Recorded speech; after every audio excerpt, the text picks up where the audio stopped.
kind of looks like fun. There's no question you certainly have to trust in the competence of your teammates as these two Olympic greats do a beautiful job, and certainly the audience loved it. And once again, from the Soviet veterans, we turn to the American team, and this is another youngster. This is Scott Burr, currently training at BYU under coach Mako Sakamoto. Scott recently competed in the Belgium International Gymnastics competition, where he won the ring competition in his first major international victory.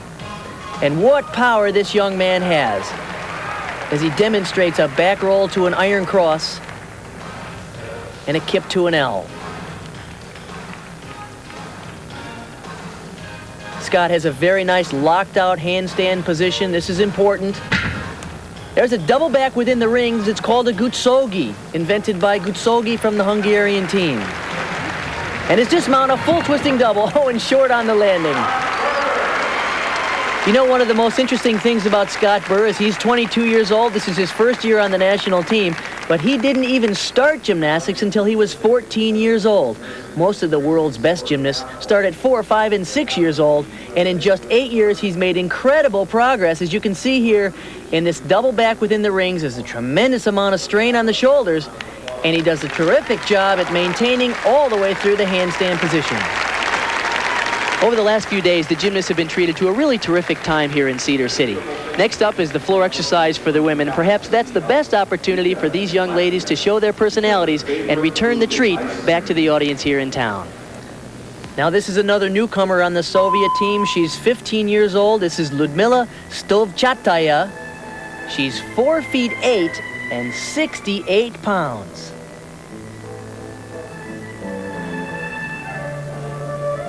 Here's her opening run, a laid-out double backflip. Hard to believe that she's so small, and yet she's so incredibly powerful.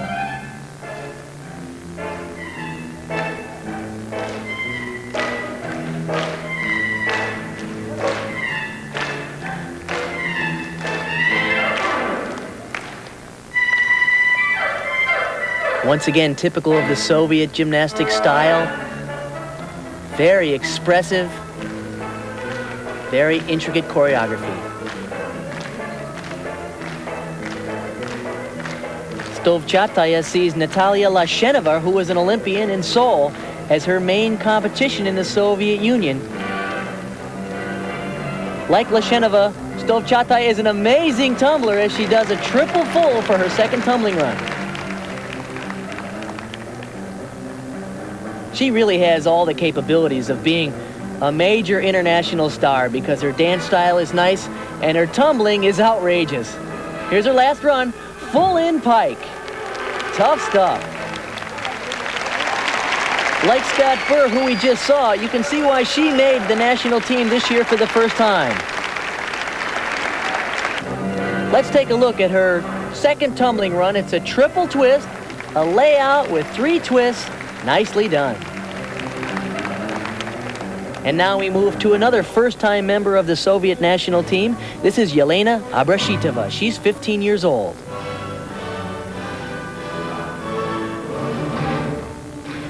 Her opening run is a full twisting double back. She is a very pretty dancer. Notice the tremendous extension, soft, supple arms.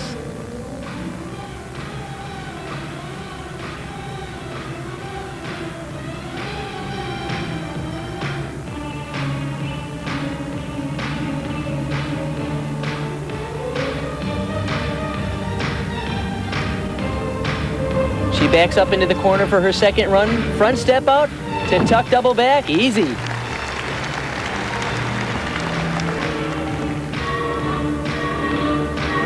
It's so important to note that although the Soviets spend a great deal of time on the dance elements, and certainly those are very important in terms of scoring well in international competitions, where they stand out the most is their explosive tumbling.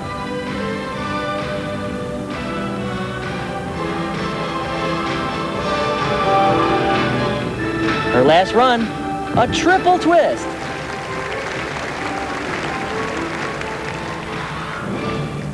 Yelena Abrashitova, another newcomer to the Soviet national team. Let's take a look again at her opening tumbling run. This is a full-in double back. The full in the first flip. Although she has a minor form deduction, she makes it easily. The great thing about an exhibition, it's a real good opportunity for the athletes to get to know one another. Well, they're awaiting U.S. Olympian Hope Spivey, who recently returned home to finish high school. She plans to go to college, and she's very busy. I have to have more discipline now because I'm older, and I don't work out like I used to. And so when I go into the gym, if I'm only in there for 2 hours, I make those 2 hours count. Seems funny to think that at 18 years old, she says, I'm older. I only train 2 hours a day, and she's retired from the U.S. national team. Well, this is Hope Spivey's floor exercise routine to the unforgettable cats. And a terrific full twisting double for a mount. Looks pretty good on 2 hours a day of practice. Hope was a finalist in the 1986 Goodwill Games in Moscow. She was 6th in floor exercise. Front step out to a tuck double. Plenty of spring there.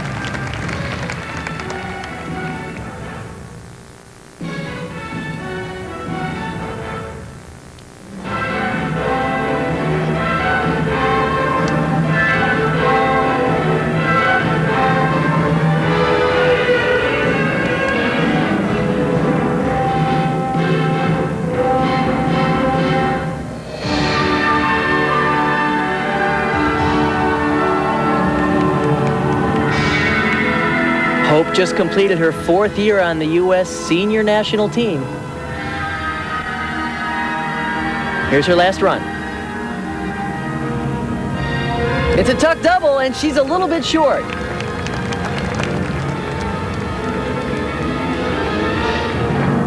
Well, it's still great to see Hope Spivey, who was a very important contributor to the U.S. women's team's 4th place finish at the Olympics in Seoul.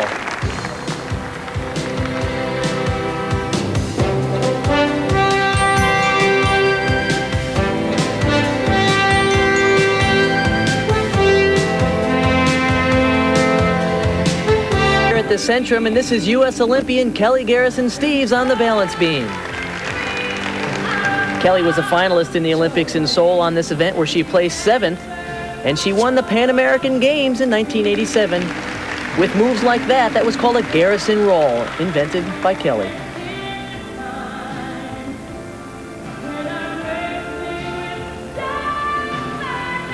Here's her dismount. Nice clean double full.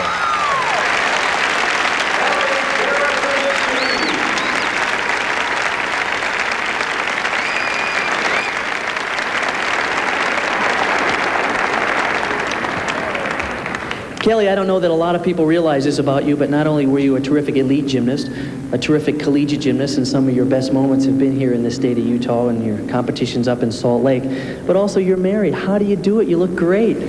Well, my husband has really given a lot to sport to me, and as you can tell, I'm winded. I haven't been training that much, but just my desire and my love for gymnastics has kept me going throughout the years, and I really decided that I wanted to make an Olympic team, and so finally I did in 1988 after 3 times of trying. I made it. Thank you, Utah.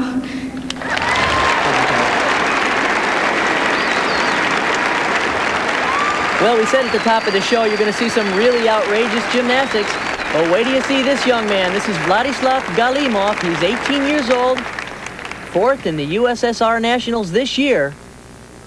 And he's an incredible tumbler. Watch his opening run. Layout double back, easily done. Here's his second pass. A full in, full out, a double twisting double back. That's the first time I've ever seen that in the middle of a floor routine.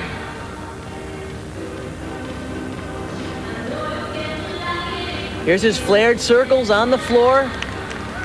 He swings up to a pirouetting handstand and demonstrates incredible flexibility here in the battle splits.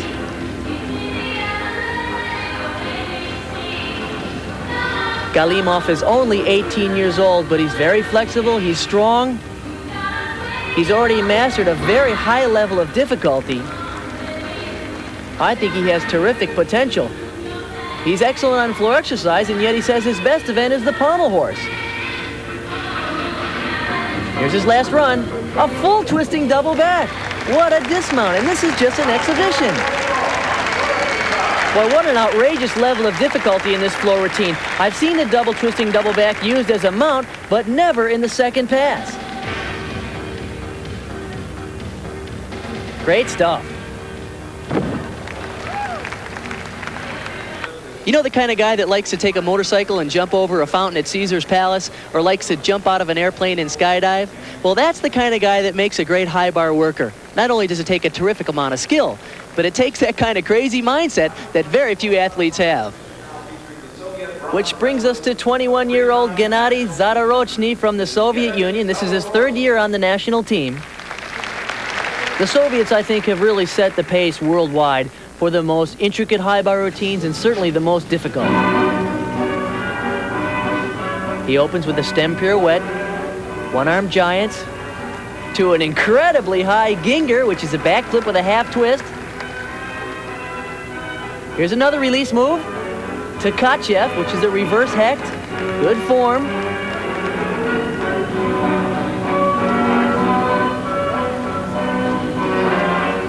Zadorochny seems very loose and very relaxed. You can see his swing through the bottom is not rushed, and he makes a triple back very easily. Nothing to it. Next performer on the high bar is the resident aerobat of the U.S. team. This is Charlie Lakes. He was the first black gymnast to represent the U.S. in Olympic competition. He's taking this year off and plans his next major international event to be the Goodwill Games next year. Charlie finished 19th in the all-around in Seoul, and he really made a name for himself with his high-flying release moves on the high bar, like this one, the reverse hack right off the start. Charlie has some tricky combinations, stalder, one-arm giant combination through a full pirouette to a front stalder.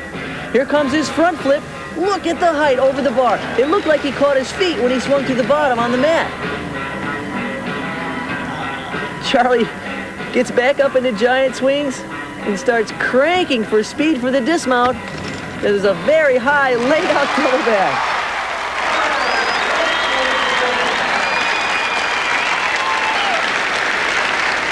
Once again, you can see on this high-flying front flip, Charlie Lakes is at least 6 feet above the bar that's already 8 feet in the air, and as he comes through the bottom, he catches his toes on the safety mat. But still a great finish to a unique event and a unique day. From Cedar City in the Wild Wild West, I'm Bart Connor. So long, and thank you for joining us on U.S. Olympic Gold. U.S. Olympic Gold, a TBS Sports exclusive, has been brought to you by Dodge Cars and Trucks. On the street or off the road, it's the new spirit of Dodge. By Corona Extra, what you see is what you get. And by Diet Coke. Just for the taste of it, the move is on to Diet Coke. Next, count down the top jams from your favorite bands on Night Tracks Chartbusters, followed by hot new music videos on Night Tracks, coming up on TBS. It's always been easy to take Jeep off the road. Now it's easy to put Jeep on the road. Announcing the National Jeep Sale. Get $1,000 cash back on Jeep Cherokee, the only domestic vehicle in its class with 4 doors. Get $1,000 back on Jeep Wagoneers, up to $750 back on Jeep Comanche, and get a great low price on Jeep Wrangler. So why buy an ordinary vehicle when you can own an American legend? Don't miss the National Jeep Sale, now at your Jeep Eagle dealer.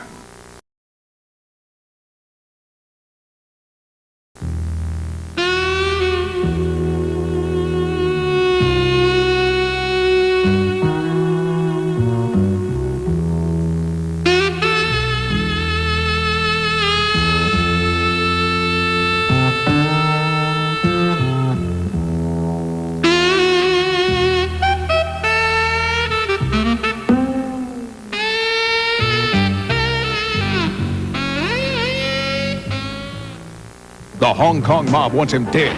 But Chuck Norris never gives up without a fight. Forced Vengeance, 7 Eastern on TBS, Sunday night. Welcome back to U.S. Olympic Gold, following an exciting evening of competition in gymnastics and swimming. Matt Biondi captured the individual spotlight, but it was the team of Tarn Pure from Stanford University